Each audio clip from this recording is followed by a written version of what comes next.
welcome to the final video in my countdown of the events of April and May 1536, which were to do with the Fall of Anne Boleyn.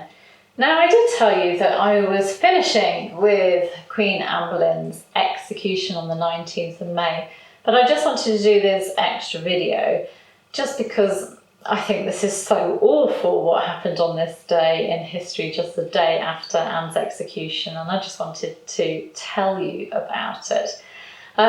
You didn't expect this, so surprise! But yes, two events related to Anne Boleyn's fall that happened soon after her execution. First, we have on this day in 1536, the 20th of May, as I said, just a day after the execution of Queen Anne Boleyn, Henry VIII, who was 44 years old at this time, became betrothed to Jane Seymour.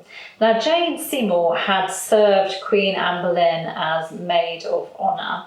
She was, they think, probably about 27 at this time.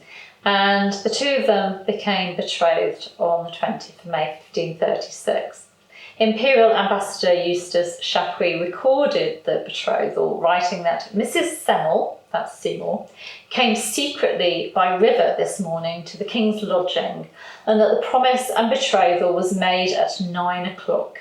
The King means it to be kept secret till Whitsuntide, but everybody begins already to murmur by suspicion, and several affirm that long before the death of the other there was some arrangement which sounds ill in the ears of the people, who will certainly be displeased at what has been told me, if it be true, viz. That yesterday the King immediately on receiving news of the decapitation of the putain, that's a prostitute, entered his barge and went to the said Seymour, whom he has lodged a mile from him in a house by the river. Now you can hear the kind of the shock in Chapuis' writing there. He's very shocked by the King's behaviour. Now, Chapuis talks there about there having been murmurings and speculation about the King and Jane. He's correct in saying that there had been gossip about the couple before Anne's execution. Henry had written to Jane sometime between her arrival at Chelsea on the 14th of May and Anne's execution on the 19th, regarding what he described as a ballad made lately of great derision against us. So a ballad written against Henry and Jane and their relationship. He went on to tell her in the same letter to pay no manner of regard to it, and also assured her that it was being investigated and that the person responsible would be punished.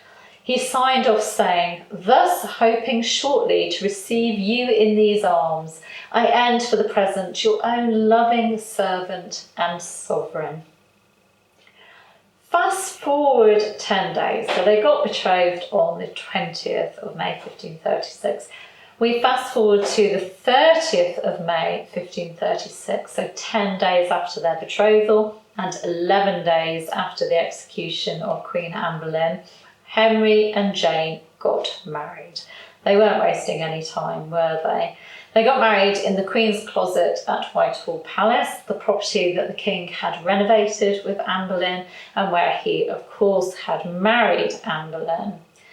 The couple, as in Henry and Jane, married in secret so as not to cause a big scandal. But Jane did appear in public at the King's side as Queen just 2 days later at Greenwich.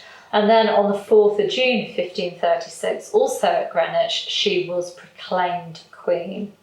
Now the couple remained married until Jane's death on the 24th of October 1537.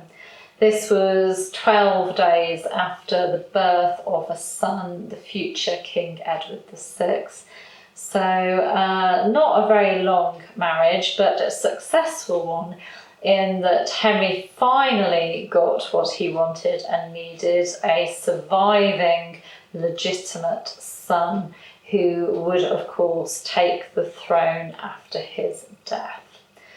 So it just, I wanted to share these with you because some people don't know that not only did Anne fall so quickly, but she was replaced so quickly. They didn't waste any time at all, did they? So that's what happened on the 20th of May 1536, the betrothal of Henry and Jane, and then the 30th of May 1536 we have their marriage. But let's get back to Anne. Let's remember this queen who I believe was executed on completely false charges, trumped up charges. And let's also remember that she wasn't the only victim of 1536.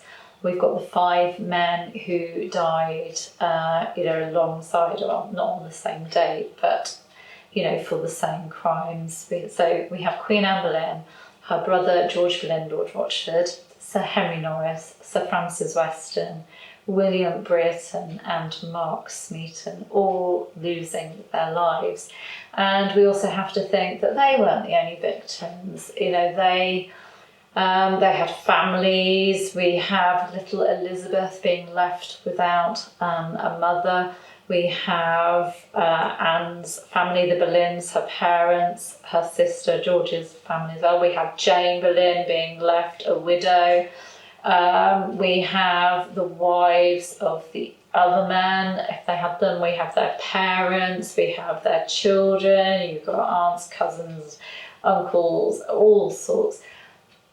And these were real people as well. We quite often see comments like, oh, it was karma for, what Anne did to Catherine, or her part in the treatment of Mary, and, it's all karma. But it's very easy to say these things, and when you're just thinking of these people as characters and not real people who really lost their lives. Does anyone really deserve to be decapitated? Does anyone deserve to die because of false charges made against them? So let's remember these people as we go about our daily life today. Sorry to leave you in such a sad and gloomy mood, but I just would like you to think of these people for one moment today. Anyway, I will be with you again with my On This Day in Tudor History videos. I do hope you've enjoyed this look at Anne Boleyn's fall. I know it's not a cheery subject and it shouldn't be, but I do hope that it's been helpful to you just to piece it all together. Anyway, if you've enjoyed this video, then please do give it a like. You can subscribe to the channel because there will be more videos coming, more Tudor history videos to get your Tudor fix by just clicking around about there. You can hit the bell to be notified as well of new videos. But I will see you very soon. Thank you for following. Take care. Bye-bye.